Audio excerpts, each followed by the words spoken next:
Welcome to the He Said, She said, We Said podcast. And I'm Todd. And I'm Pam. And I'm number 4, Hope. All right. Today we are with the Spy in Disguise. We have one of those. We have one in a school here in Charlotte. Nobody knows that she's a spy, learning and seeing what the kids do every day and what they're going through. Hope. So, Hope, let me ask you a question. You're in school, right? And you're seeing kids all the time, elementary school kids, middle school kids. What are some of the social struggles? What are just some of the struggles in general you think these kids are going through? Confidence, or like talking confidently to their friends or adults. Okay. Fitting in or getting bullied. Okay. All right. So you said a couple that right off the bat, like being warning signs. When you say fitting in, what do you mean by fitting in?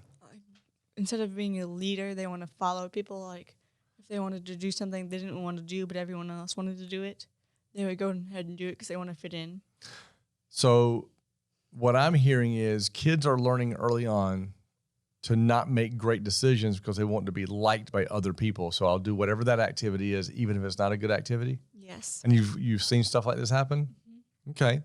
And you said bullying, right? Is there anything, can you think of a time in the last year that you've seen bullying, and without saying anything, but like give us a little story? Yeah. All right, tell me. So I know this kid who wanted to lose some weight, and this other person mentioned something about it. And he felt kind of sad after that. So you have this friend that was trying to lose weight, Yes. and then this other person said something. Like, what did they say? They said something like, why haven't you lost any weight? Even though this kid was trying. Yes. Right. And you said it made him feel sad. Yeah. And I mean, now that's bullying. It's probably not what a lot of people think is bullying, right? Bullying is like push you in the corner and beat you up, right? How did this one kid feel the rest of the day, week? Not nice. You Felt kind of sad. right? Okay. Didn't talk to anyone. Didn't talk to anybody, right? And do you think he probably went and told his parents that it happened? No. No. But I'm sure he probably told his teachers, though, right? No. Didn't tell his teachers either. Oh. So he just does what? Keeps it where? Keeps it in. Keeps it in. All right. So there's another struggle. Kids just keep things in. Okay. So we've got fitting in. We got bullying. You said something that I thought was interesting. Kids don't talk to adults. And when you say adults, you mean who? I mean, hopefully they're talking to the parents. But are you talking about parents and teachers? Or are you talking about just teachers, or all of it? All of them. All of them, really? Okay. So why do you think kids don't talk to teachers? We'll start there. Why do you think kids don't talk to teachers? They don't feel comfortable. And what makes them not feel comfortable? Just the teachers want to do something about it. And sometimes the stuff they want to do might like break up like the friendships other than they might have with the other people involved. Even though they're like mean to them. Right. But they're involved with the situation. It might break their friendships. So the teachers, it sounds like you guys are afraid that if you tell the teacher or the teacher's not going to do it in a way that nobody knows. They're just going to be like, and then everybody knows who told. Is that what I'm hearing? Yeah. Yeah. So teachers, if you're listening, you got to be more subtle. All right. Now, and why do you think kids don't talk to their parents? I mean, I know we've talked about this 4 or 5 times, but this is a new episode and somebody may be tuning in for the first time today. Why do you think kids are uncomfortable talking to their parents? Some parents just don't listen, or they act like they don't have time, or like they'll bother talking to them about the children, talking to them about the problems. Okay. So parents, there's several episodes we've talked about that.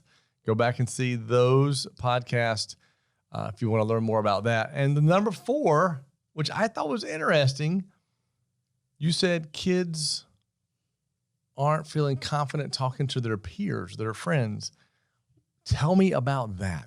That intrigues me as much as fitting in. Some kids don't have like the real friends, or they don't. It's like they just want to hang out and talk to people, but they don't have all like the real friends that they can talk to anything about. They just come up and say, "Hey, this and this happened, but you can't tell everyone that. So it sounds like people aren't making real friends. They're more acquaintances. Yeah. Okay. So would you say kids need to learn how to one of the struggles kids are dealing with is finding real friends, right? Because we all need an ear. We all need to hear somebody listen to us sometimes. So Pam, you've heard a lot. I mean, this is probably the most she said yet on some of these subjects. This is one of the subjects that she came up with and says, I think this is something we got to talk about. What do you think on what she said? Well, definitely. I think that kids have a hard time being confident about what they have to say.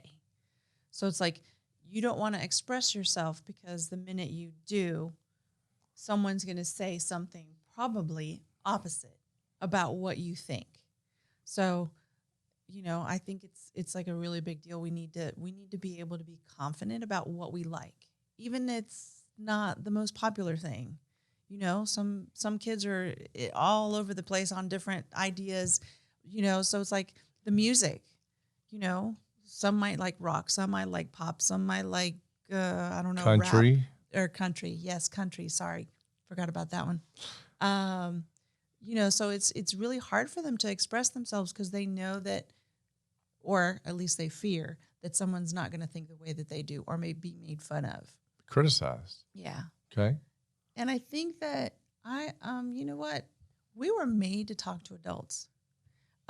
At all times, like so-and-so meet so-and-so, we'll say hello. And, you were made to have a conversation. I think teens today don't know how to talk to adults, or they're really like apprehensive just to go up and say hi, or how to express themselves when they have a need, I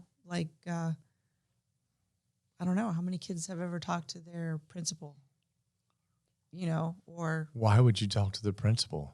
Because they're a nice person. Oh, because they can get. I just thought they got everybody in trouble.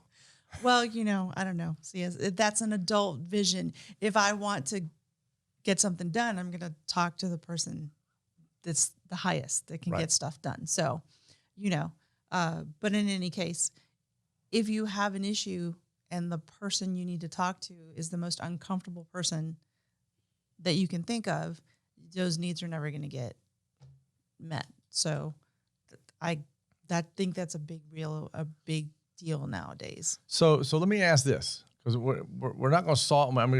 Today's podcast is not about solving these problems, but it's about making people aware. Yeah. Right. As we sit here today, what is it that we can deliver to the parents that says these are the warning signs to know your kid's not fitting in? These are the warning signs that could be your kids being bullied or that our teachers aren't listening. What can parents look for? What do you think, Mags? That's a tough question, right? Because you're not a parent, right? When you're not fitting in, and let's pretend you're not fitting in, and you're being made fun of all the time. Would you think you're going to be more outgoing or not so much? So much. Okay, so maybe look to see if your child has gone from being wherever they're at to being more reserved, right? And I also think sometimes if they're not being heard somewhere else, they'll overly try to be heard at home.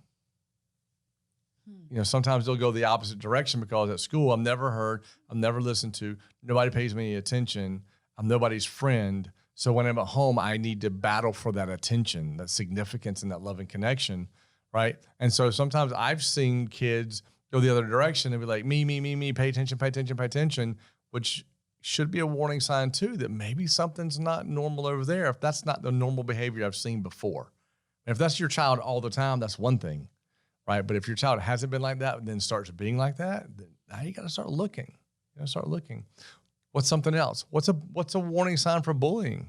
Well, the easiest one is not wanting to go to school. Not wanting to go to school. Yep. Wanting to get picked up right after school. I know both of you are super, super always wanting to be on time. So I understand that. But when a child says, no, mom, I need you to be at school right when I get out, that might be, giving you an idea of an issue. Or how about the common stomach ache? Oh, can you come pick me up early? True. Can you pick me up today? It's always around the same time. Those are some good ones. And I know we're not supposed to be doing solutions today, just talking about stuff, but I now got this thought in my head. One of the things that you probably don't even know that I did when you were in elementary school is I would say things like, man, if you could pick somebody to be a superhero in your classroom, who would it be? Then they'd be like, who's the villain?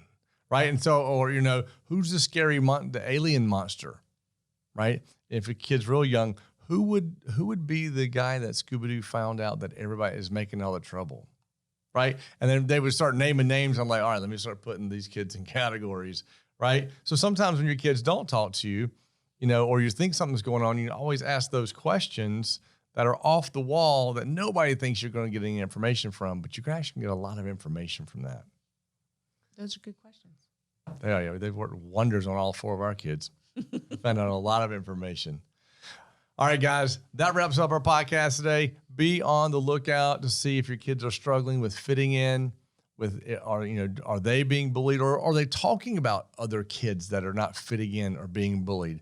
It's not just enough to be waiting and making sure our kids are being safe, but we got to look out for all the kids that our kids know as well, because we're not just our family, we're a society, and we want to train and teach our kids that we take care of each other as a world, right, as a community, not just as individuals.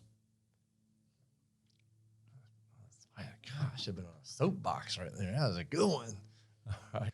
Thank you so much for being part of today's podcast. We know you got something from this podcast that's really going to make a difference. Please make sure you subscribe to our podcast on Apple, Spotify, and Google.